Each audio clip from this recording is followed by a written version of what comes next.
What's up, guys? Ryan from the Drop Podcast here. Here with Dr. Mike Pomacala, Sports Solutions PT, in the Fortress of Swolitude here, right? Tremendous facility here. As always, TPI Tuesday, episode 12 coming at you. Mike, we have done 12 episodes now. We have mobilized, we have stabilized, and we have started now into this last kind of phase of like strengthening, and I could definitely feel like we've gone to more like workout kind of things as opposed to like smaller things. Yeah. And I would imagine that that's going to be these last couple episodes as we're now in early March, and posting season is April, so we're kind of winding down here. So tell me what we got today. Yeah, so again, like you said, we're going to continue some of that rotary control strength. Again, we'll add some speed and some power into that. Again, not that you're not a big, strong guy, but you have to be able to control it and sequence it in a fashion to optimize how we get your club head to the ball. Okay. If that makes sense. Yeah. So again, as we wind down our last couple episodes, as we get to posting season, just remember this is an ongoing cycle throughout the year, right? So even though as far as our work, TPI Tuesdays are going to go, we're still going to be working together and doing our thing, as the season goes on, because you never know, life comes in the way. For sure. You have a neck strain, you have this or that. You're always working on your golf game, whether it's mechanical stuff, skill stuff with your coach, again, just general fitness. You're going to be doing that all year round. So it's been a great journey, man. We're just going to continue to keep chipping away at it. I would love to keep it going throughout the year, because I'm sure that like we're going to get to a time where I'm playing a lot of golf, my back's going to hurt, be sore, whatever the case is, and I'm going to need like a tune-up.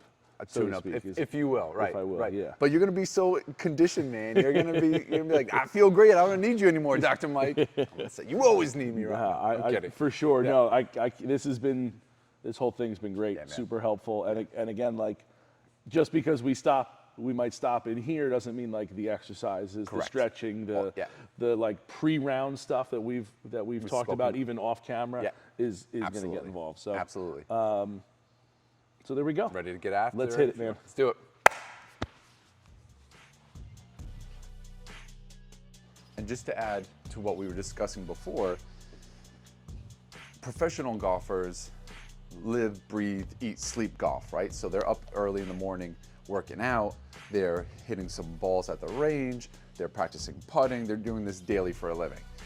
Most weekend golfers, average amateur golfers, they have a different lifestyle. You might be sitting at a desk 9 to 5 or driving, multiple hours throughout the week, where you probably need some of this stuff more because you're not doing it daily, say like a professional golfer would. So that's just something to keep in mind as the golf season goes, that you're taking care of your body in multiple ways, from recovering to staying mobile, keeping a strong, solid foundation, having good hydration, great diet, great sleep.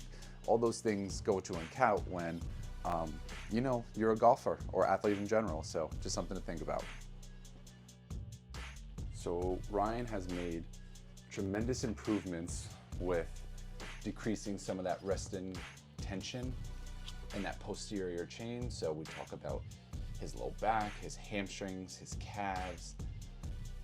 And basically what we're doing today is working some through that soft tissue that still gets a little sticky. That includes his muscles, some of the deeper fascial connections. And then we're working on sort of eccentric overloading of his hamstrings. Basically that means is as we push his leg up and he's resisting, we're stimulating his nervous system to allow those hamstrings to lengthen under tension, which ultimately gives us that sort of lengthening, that component that we want from that posterior chain. With this first one, right, we're gonna work on maintaining your height while sitting on this ball, so it's unstable. Hands just sort of wider than your shoulder. What you're gonna do is pull towards you, push away. All right, so we're working on some dissociation of a chop. We're keeping our legs still stable into the ground. So working on dissociation there, okay? after a couple and you get sort of used to it, what you're gonna do is go on just your back leg, left leg out in front of you. So here, we're working on stability of one leg. You can see it's even tough for me a little bit there, okay? So we'll do about 5 or 6 there, and then we'll switch sides, okay?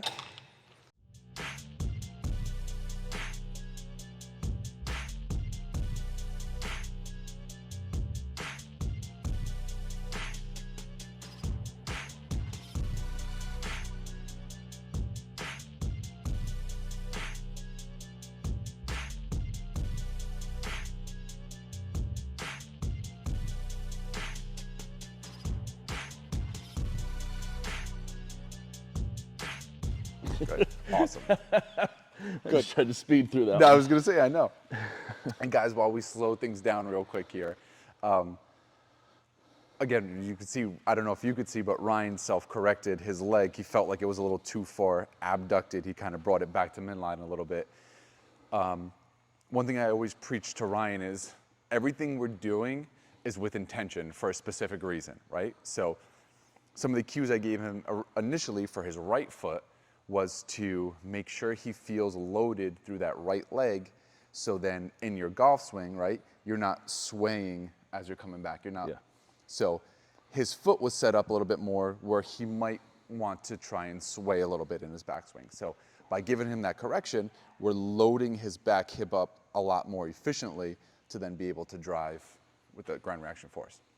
So again, even if you're following along with us, you're trying to do these things, remember, have a specific goal in mind while you're trying to do them. Don't just kind of go through the motions and say, okay, I'm just pulling away. So, Yeah. good job. Sure. Again now, Rye, we're actually loading that hip. The band's gonna load me into this hip. Again, I'm trying to take that force into my almost back heel here on the inner side. I'm not letting it roll me. So you're creating a reactive force. And then from here, it's going to be down, back, and away. Remember, like that lead hip is sort of trying, someone's almost ripping that lead hip open in front of you, okay? Upper body doesn't have to come through. Again, we're working on more of trying to just dissociate that bottom hip, the bottom half of the body from the upper hip. So let it pull you. Okay. Cool? Got it.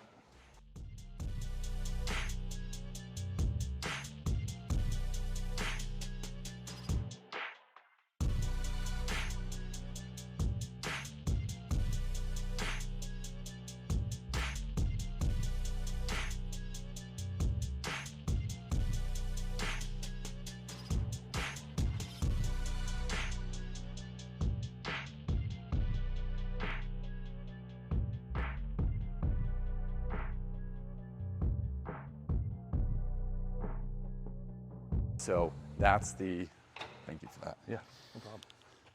That's one of the most common is that early extension where people lose, they tend to get closer to the ball as they hit. So it creates a whole cascade of different compensatory swing characteristics that we don't want. Right. So you'll see over the top, or you might see them then trying to scoop, chicken wing as they come through, all those things, right? So we want to make sure as we load that hip, then we almost stay back again, like you're throwing your hands down. As you come this way, your hands come towards the ball, you almost want your body to come away from the ball to create that centripetal force. That jump backwards. That jump backwards. Yeah. And that's like, you ever see a power, not a power lift, but even like some long drive guys, right? After they're done, they're all the way over here, right? They're jumping away from the ball. Yep. Most amateurs then get too close to the ball and they end up doing that thing. Yeah. So, But think about how many drives, like anytime that I've hit a drive where like I walk through it, yeah, is always the best drive I've hit. 100%, because this is what you're doing, right? As you're coming through, you're essentially coming away from the ball rather than almost like you're falling into the ball, like tripping into it, if that makes sense. Exactly. And like just losing my balance, which is why I have to walk through, which is hopefully That's okay. this. But Yeah. this is, but that's the motion I mean, that I want to feel. And that's okay, right? As long as you get the club face to the ball in that ideal sequence.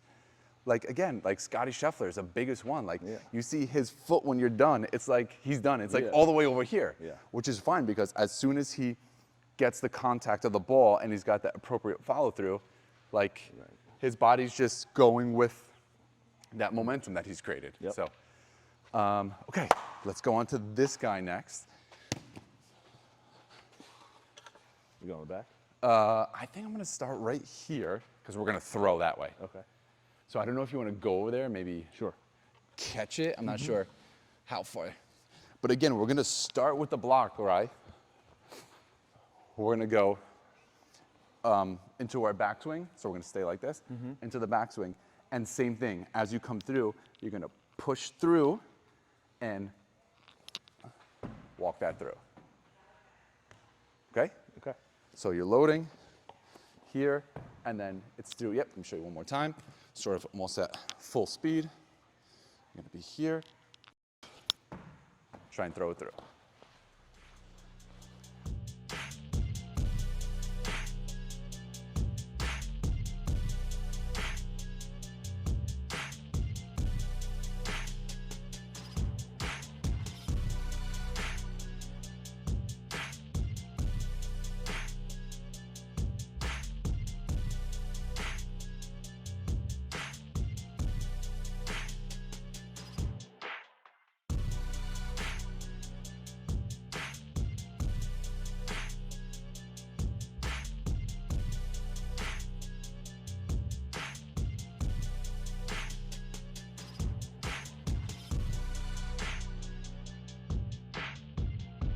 Man.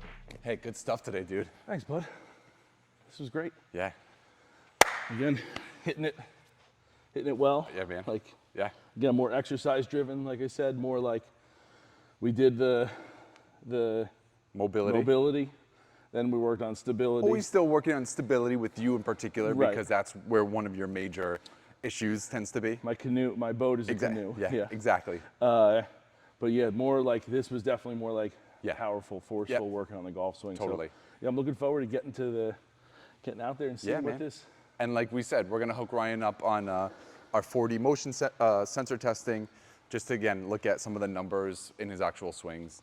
But again, just from what we're seeing, I don't anticipate, too much more red flags that jump out at us. So I'm looking forward. I definitely feel like more limber, Yeah. more all that That's it. stuff. Yeah, I'm excited to see what man. this test brings. Let's do it, dude. Hey, brother. All right, Thanks. good job tonight. Yeah. You got it, dude. I'll see you next week. See you guys next week.